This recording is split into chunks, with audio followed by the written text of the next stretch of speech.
a pathetic piece of shit, and you're lucky that I'm even acknowledging you right now. I wish your parents never met, cause now I have this dork sitting in front of my face making up lies about me because you want my attention. Me saying your name on my channel is the biggest accomplishment of your pathetic life. I hope you fall out of a plane and break all of your f***ing legs. Let's start over.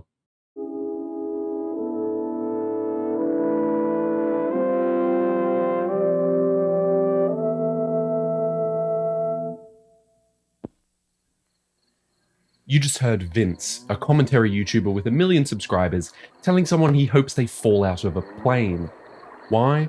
Because there's a certain online culture of commentary that doesn't care enough to evolve beyond lazy ways of thinking that hurt their audience. I moved here because I wanted a quality kind of existence for myself and my children. And I moved here so that they would have good air to breathe and that they would have good water to drink. That's a mother in the 80s talking about how she moved to get to cleaner air and water for her and her children, while a helicopter sprays a fine mist over the forest where she lives.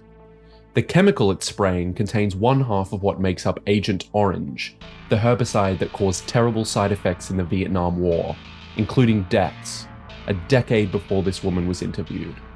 The point is, in that decade, logging companies and herbicide manufacturers didn't care enough to develop safer practices, even after it was shown there was the potential for harm. They were lazy and unthoughtful, and they made lots of money and spread all over the planet. Goofy ass loser. I'm 10 seconds in, I'm already falling asleep over here. There's no way she dropped you down the stairs that many times on accident. Kind of just like decreasing the quality of this entire race by like 5%. It's almost like I'm watching a disabled Bakugan trying to transform for the first time. I know you fucking hate your life. You don't have to tell me. You look like a man that's crying for help. Is it even a dude? Like, that's the question I'm asking myself at this point. If you want to just skip the rest of this video and cut right to the point, it's this. Toxic commentary is lazy and results in lazy thinking. I'm mentioning that up front for the benefit of a Cheeto, who is the most likely to make a response to me, but also has a habit of not finishing the video he's responding to, so I thought I'd help him out. The reason I know that could be a problem is because this was him in a previous response, dipping out less than 8 minutes into a 25-minute video. Let's move on to the next video. This one's stupid. He's responding to a video by Noah Samson in that clip. To which Noah then responded, to which Cheeto then responded because he never learned that just because his computer has a record button doesn't make life a CSGO lobby. And yes, you did hear that correctly. Somewhere on the internet exists a video 4 levels of response deep, because nothing is too petty to ignore. Of course, I watched it because incredibly minor digital beef is my lifeblood and I don't buy grass-fed. If you're a lazy content creator, it's easy to make a response to someone talking about you because you're likely to find out about it, and you can dunk as much as you like without much risk of alienating your audience, which is exactly what Cheeto does in both of his responses, throwing in some equivocation at the start of his final one so no one can accuse him of simply not listening. It's just an easy target to hit.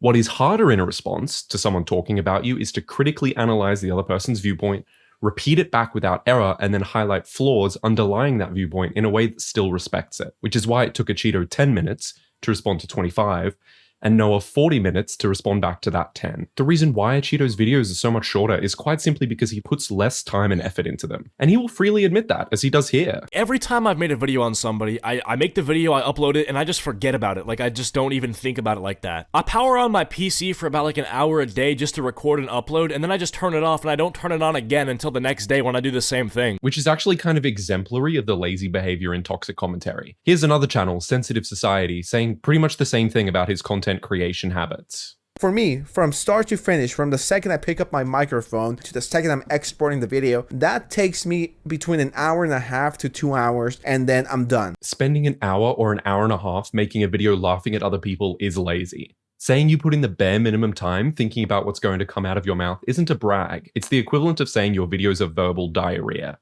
And while we're on the topic, Sensitive Society and other toxic commentary channels really struggle with their audio. I mean, hands in the air, I'm not one to talk because I'm recording this in a room with all the windows open while birds and children squawk outside, and I peek the mic in the intro so frequently, when I showed it to my friend who studied sound engineering, he didn't say a word other than that I wasn't allowed to do the final audio edit. But if I'm throwing stones from a glass house, I might as well throw bricks. Sensitive Society and some of these other channels talk so close to the microphone, it sounds like they're trying to practice going down on a woman. I tell them to use a sock as a pop filter to prevent their P's and T's from popping the audio, but then I'd be asking them to find a clean sock. And it really feels like they mix audio like they play the Arkham games, jumping from rooftop to rooftop and between audio clips so frequently, they must think there are hostages at the end of the file. Okay, this offends me. This offends me. I mean, I am a gamer. I game 24/7. That's all I do. I don't do anything else. All I do is game. So I guess this girl's looking for a very, very, very niche type of person, because a lot of people play video games. So if you play too much and don't do anything else, like if all you do is game 24/7, okay, that's a problem. Again, it's representative of the deeper issue here. These channels are lazy. Another creator on here by the name of Ethan is Online pointed this laziness out in their own video on the toxic commentary space, which I highly recommend. And I think it's exactly why these channels are bad. I have no problem with bad audio. I mean, clearly, or barren editing, or videos shorter than, well, you know, but I think lazy thinking leads to all of these things being so prominent. And that same lazy thinking leads to opinions which aren't thought through and are just wrong. Take, for example, what happened after Ethan made their video about this.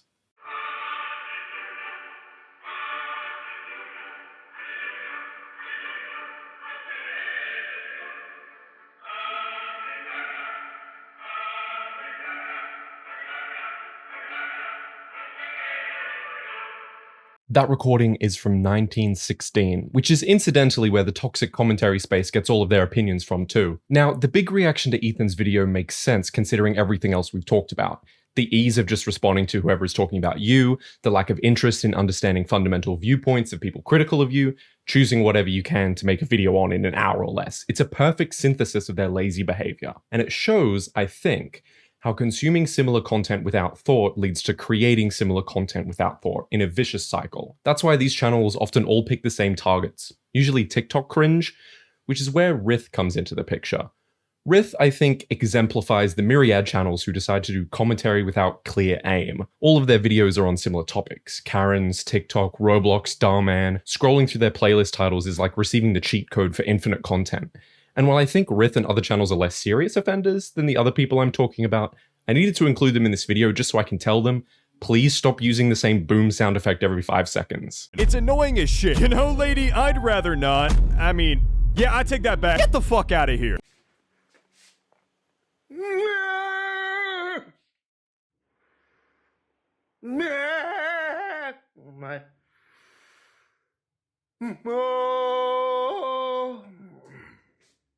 There's truly no channel that exists more boldly to regurgitate old and worn-out topics than Briz.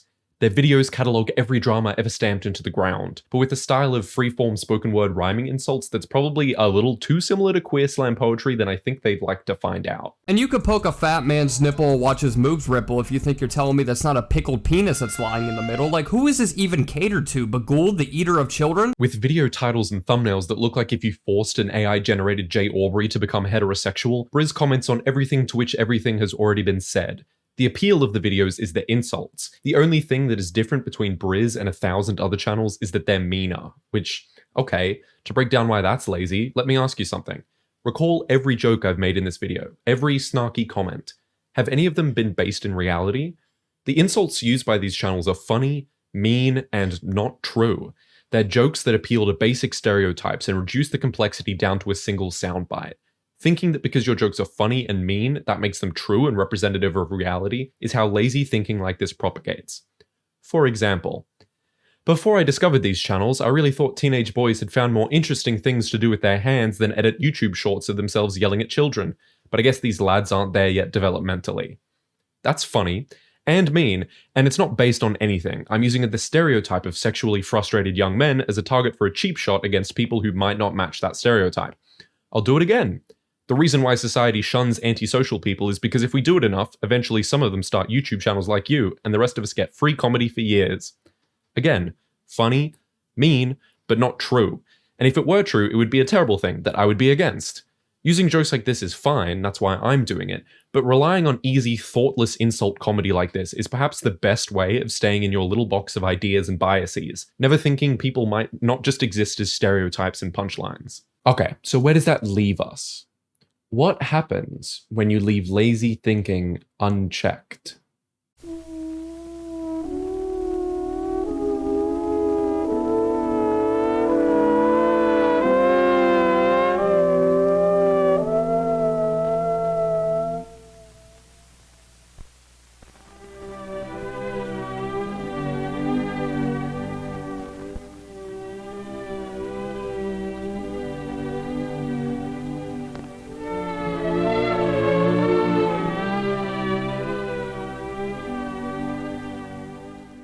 I really struggled with how to make this last part.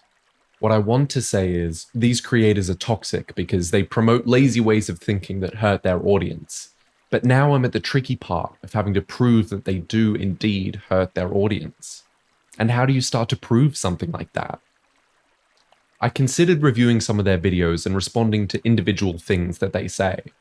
But when I wrote that down and read it back, it just didn't work. What I'm trying to talk about are patterns of behavior, patterns of thinking, that are harmful when passed down to an audience. The amount of examples I would have to show to prove a pattern would be so great, it could consume hours of fruitless discussion. So maybe I can't prove it. I've spent the whole video telling you about how these channels are lazy thinkers, and maybe that's where I'm forced to leave it. They can respond saying they know they're lazy and simply don't care, and nothing changes. Yeah, you're damn right. It's lazy content, and I've said this many times that I make in about an hour and a half. I don't know how this is an insult. Like, I've never hidden the fact that it's easy, lazy content to make. That's it then. The thing that really matters, that these channels aren't just making content I don't like, but are actively hurting their audience and the broader online community, feels like something I have to let slip away. I can no longer run that risk of staying, and so I'm here today to pick up some belongings, and we've relocated, but it's nothing like Allegheny, which is our home and which we love, and it's our community. And I was told that if I didn't like the sprays, I could move, and I guess they've won.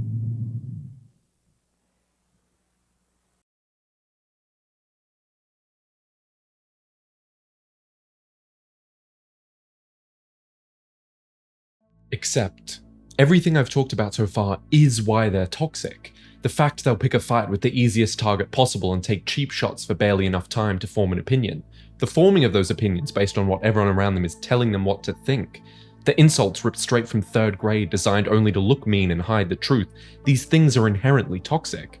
It isn't calm and rational to make 90 videos talking about TikTok cringe, or dogpiling onto critics with multiple response videos, or knowingly choosing not to improve yourself or your opinions. I don't have to respond to every small thing these channels say because I'm responding to the larger way that they're saying it, the overall effect that their content has. All I need to do to prove these channels are toxic is show examples of their lazy, insult-focused mindset, and all I need for that is a montage.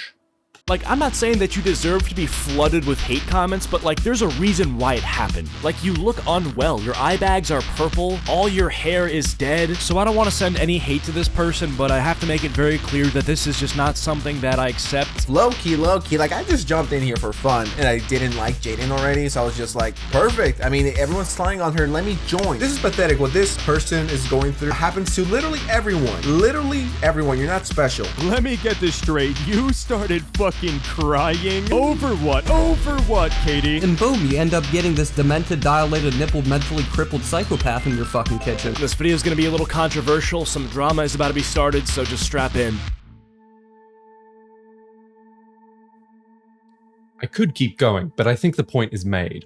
All of the videos I chose to pull clips from are made to direct insults and general disapproval at people in an attempt to create a safe, thoughtless bubble for dislike, hate, and intolerance.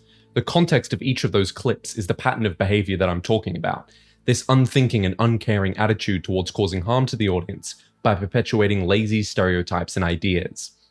Finding a video on a lazy commentary channel that doesn't just exist to pile on hate to an easy target is like looking for an Uber on New Year's Eve. They're there, but actually getting one feels like you've won the lottery, until that is, the driver starts talking, and you realize that you should have walked. In conclusion, how could we make these channels better? And I frame it that way because I don't think the people behind these channels should stop creating, and I don't think the audience who watches these channels should stop watching. What I think is that there are ways that these channels could improve to make better, less lazy, less toxic content. What I want to do briefly before this video concludes is lay out some ways I think they could. Firstly, take longer to make videos. You might see your metrics dip, but your audience will be happier and your content will be better. Care more. It will give you time to form more nuanced opinions on topics, which, if you're doing commentary, is like the entire thing your audience comes to you for. There's no downside to putting more time and effort in, other than that it means you have to admit you do care. It will also help save your channels. Obsession over niche online drama or worn-out cringe will get you views, likes, and subs in the short term, but only serves to narrow your content into irrelevance in the long term. Consider choosing broader topics that a wider audience will care about. Notice how I made this video about toxic commentary channels and took a really wide brush, instead of making it about one single channel no one has heard of and narrowly picking apart every word. It took me longer, but it was worth it. Secondly, no, actually that was it. Take longer to make videos. I could say something else, but why? The point is laziness leads to toxicity, and that's all I need to say. And hey, if these channels decide not to follow my advice, then this is the toll of the bell. They can think about this moment when in 5 years their name is poison online and no one wants to talk about them anymore.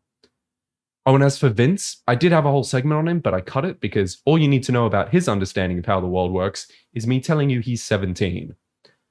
Alright, that's it folks. I look forward to the 15 response videos. Until next time.